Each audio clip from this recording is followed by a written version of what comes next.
Hi friends, வணக்கம். Welcome to Nirmala's kitchen.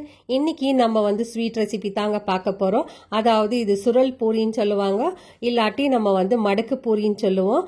இது வந்து 90s கிட்ஸோட ஸ்பெஷல் ஃப்ரெண்ட்ஸ். இந்த வீடியோவை ஸ்கிப் பண்ணாம கடைசி வரைக்கும் பாருங்க. அதுக்கு முன்னாடி நம்ம சேனல் சப்ஸ்கிரைப் பண்ணிட்டு பெல் பட்டன் தட்டிடுங்க. இப்போ வாங்க வீடியோக்குள்ள போகலாம். இந்த மடக்கு பூரி வந்து நம்ம டீ கடையில எல்லாம் விற்பாங்க.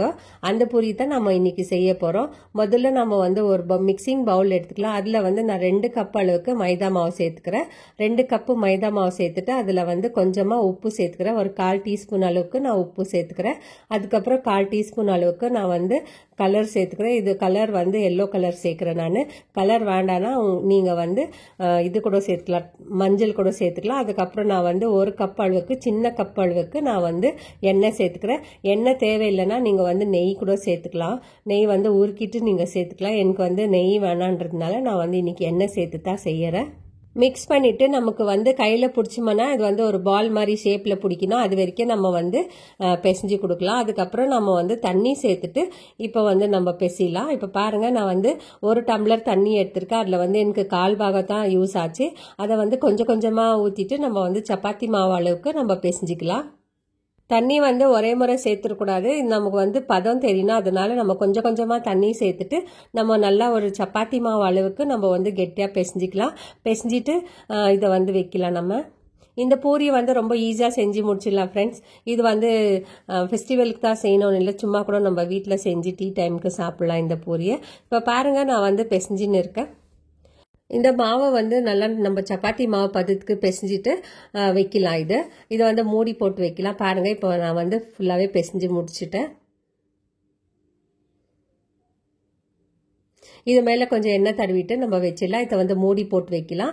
இது வந்து மூடி என்னத்துக்கு போட்டு வைக்கிறோம்னா இது காயாமல் இருக்கிறதுக்கு மூடி போட்டு வைக்கிறேன். இப்போ இன்னொரு பேன் எடுத்துக்கலாம். நான் அதில் வந்து 1.25 அளவுக்கு நான் சுகர் சேர்க்குறேன். இது ஏன்னா இது வந்து சுகர் வந்து கொஞ்சம் வந்து மோட்டா சுகராக இருக்குது. அதனால நான் வந்து 1.25 அளவுக்கு நான் சேர்க்குறேன். சுகர் சேர்த்துட்டு நம்ம வந்து தண்ணி வந்து இதுக்கு சுகர் முழுகிற அளவுக்கு தண்ணி சேர்த்துக்கலாம். பாருங்க, நான் வந்து சுகர் முழுகிற அளவுக்கு தண்ணி சேர்த்துட்டு இப்போ ஸ்டவ் பற்ற வச்சிடலாம். இது வந்து 1 கம்பி பதம் வர வரைக்கும் நம்ம வந்து இதை சுகர் சிரப்பை பண்ணி எடுக்கலாம். சுகர் வந்து கரைஞ்சிட்டு இது வந்து நல்லா கொதிக்குது பாருங்க. இப்போ வந்து நம்ம 1 கம்பி பதம் செக் பண்ணலாம். இதுக்கு வந்து 1 கம்பி பதம் நம்ம எடுக்கணும், இல்லைன்னா பிசு பிசுக்கு பதம் கூட எடுக்கலாம். நம்ம இதுக்கு வந்து 1 கம்பி பதம் தான் கரெக்டாக இருக்கும். அதனால நான் 1 கம்பி பதம் எடுக்கிறேன். பார்த்தீங்களா, இப்போ வந்து 1 கம்பி பதம் வந்துருச்சு. நம்ம வந்து ஸ்டவ் ஆஃப் பண்ணிடலாம். ஸ்டவ் ஆஃப் பண்ணிட்டு இது வந்து ஒரு ஓரமாக வச்சிடலாம். இப்போ நம்ம வந்து மூடி வச்சிருக்கிற மாவை ஓப்பன் பண்ணி பார்க்கலாம். இப்போ பாருங்க, நான் ஒரு 10 நிமிஷம் அளவுக்கு மூடி வச்சிருந்தேன். இப்போ வந்து ஓப்பன் பண்ணலாம். இப்போ நம்ம வந்து இந்த மாவை இன்னொரு முறை பிசைஞ்சிட்டு இதை வந்து 2 போர்ஷனாக எடுத்துக்கிறேன். நான் மாவு நிறைய இருக்கிறதுனால நான் வந்து 2 போர்ஷனாக எடுத்துக்கிறேன். 2 போர்ஷனாக எடுத்துட்டு இதை வந்து கையில் ஃபர்ஸ்ட் நல்லா ஒரு பால் மாதிரி உருட்டிக்கலாம். நம்ம ஊட்டிட்டு நான் வந்து இன்னைக்கு கிச்சன் கவுண்டர் மேலே தான் நான் வந்து தேய்க்க போகிறேன். மாவு போட்டு இதை வந்து நல்லா க்ளீன் பண்ணிடலாம் கிச்சன் கவுண்டர் எல்லாம். இப்போ பாருங்க, மாவு கொஞ்சம் தூவிக்கலாம். நம்ம தூவிட்டு இந்த மாவு பால், பெரிய பால் எடுத்து நம்ம வந்து அது இது மேலே கிச்சன் கவுண்டர் மேலே வச்சு நம்ம வந்து நல்லா உருட்டி கொடுக்கலாம். நல்லா ரவுண்டாக உருட்டுலாம். நம்ம வந்து மாவை டஸ்ட் பண்ணிக்கலாம். நம்ம டஸ்ட் பண்ணிட்டு இதை வந்து உருட்டலாம் நல்லா. இப்போ நம்ம வந்து உருட்டுறதுக்கு ஸ்டார்ட் பண்ணலாம்.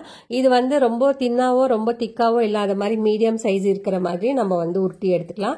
இது வந்து ஒரு பெரிய சைஸாக வரும். இது ஏன்னா நம்ம பெரிய சைஸ் பால் எடுத்திருக்கோம், அதனால நம்ம பெரிய சைஸாக வரும். இது உருட்டிட்டு இது மேலே நம்ம வந்து எண்ணெய் கொஞ்சம் தேய்ச்சிக்கலாம். இப்போ உருட்டிட்ட பாருங்க, எண்ணெய் வந்து எண்ணெய் இல்லைன்னா நெய் நான் சொல்லியிருக்கேன்.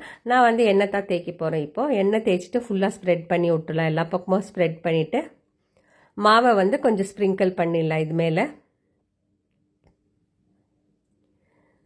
மாவை ஸ்ப்ரிங்கிள் பண்ணிவிட்டு இதை வந்து நல்லா ஃபோல்ட் பண்ணலாம். பாருங்கள், இந்த மாதிரி ரோல் பண்ணின்னு வரலாம். இந்த மாதிரி நல்லா கேப் விடாத ரோல் பண்ணின்னு வரும்போது நமக்கு கட் பண்ணி செய்யும் போது இது உள்ளெல்லாம் நல்லா பொறியாக வரும். அதனால தான் இந்த மெத்தட் நம்ம செய்கிறோம். இந்த மாதிரி ரோல் பண்ணிவிட்டு நம்ம எட்ஜில் வந்து கொஞ்சமாக தண்ணி போட்டு ஸ்டிக் பண்ணிடலாம். நான் வந்து இன்றைக்கி போடல, நான் வந்து அப்படியே உருட்டிட்டேன், மேலேயே உருட்டிட்டு இது வந்து வராது. நீங்கள் எதனா பிகினர்ஸாக இது செய்யும் போது நீங்கள் வந்து தண்ணியை போட்டு ஒட்டு வைக்கலாம், இல்லை மாவில் தண்ணி போட்டு மிக்ஸ் பண்ணிவிட்டு அதுவும் நம்ம வந்து பசை மாதிரி ஒட்டு வைக்கலாம். ஸோ இது வந்து இந்த மாதிரி கட் பண்ணிக்கலாம். இது வந்து பெரிய சைஸாக கட் பண்ணியிருக்கேன். அதுக்கப்புறம் இதுலேயே நான் வந்து இன்னொரு சைஸ் நான் கட் பண்ண போகிறேன். எனக்கு வந்து சின்ன சைஸாக வேணுன்றதுனால நான் வந்து இன்னொரு இதுவோ கட் பண்ணிக்கிறேன் நான். இப்போ பாருங்கள், நான் வந்து கட் பண்ணி காமிக்கிறேன் உங்களுக்கு. பார்த்தீங்களா உள்ளெல்லாம் எவ்வளோ லேயராக இருக்குது பாருங்கள். இப்போ வந்து அதுலேயே நான் வந்து இன்னொரு இதுவாக கட் பண்ணேன், நான் இன்னொரு ரவுண்டாக கட் பண்ணிட்டேன். நான் கட் பண்ணிவிட்டு இதெல்லாம் ஒரு தட்டில் எடுத்து வச்சுக்கலாம். எல்லாத்தையும் ஒன்றா செஞ்சுட்டு அதுக்கப்புறம் நம்ம வந்து உருட்டுறதுக்கு ஸ்டார்ட் பண்ணலாம். கட் பண்ண மாவில் நம்ம தட்டில் எடுத்து வச்சுக்கலாம்.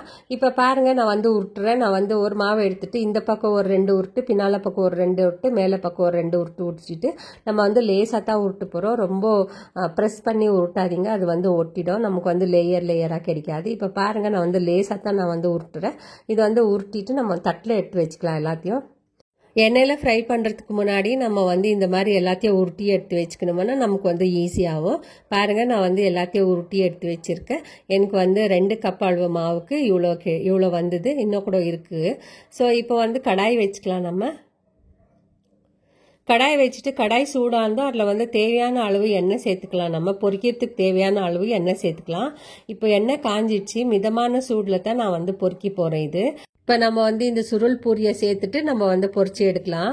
இந்த எண்ணெய் நம்ம ஊற்றிருக்கிற எண்ணெய்க்கு எவ்வளோ தேவைப்படுதோ அவ்வளோ வந்து நம்ம போட்டு பொரிச்சு எடுக்கலாம். ஏன்னா கேப் வேணும் இது பொரிக்கிறதுக்கு.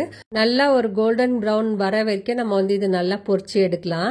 இப்போ பாருங்கள், நான் வந்து 2 பக்கமும் திருப்பி போட்டு நான் வந்து நல்லா கோல்டன் கலர் ப்ரௌனாக நான் வந்து பொரிச்சு எடுக்க போகிறேன். தீ மட்டும் மிதமான தீயில் வச்சு தான் வறுத்து எடுக்கணும்.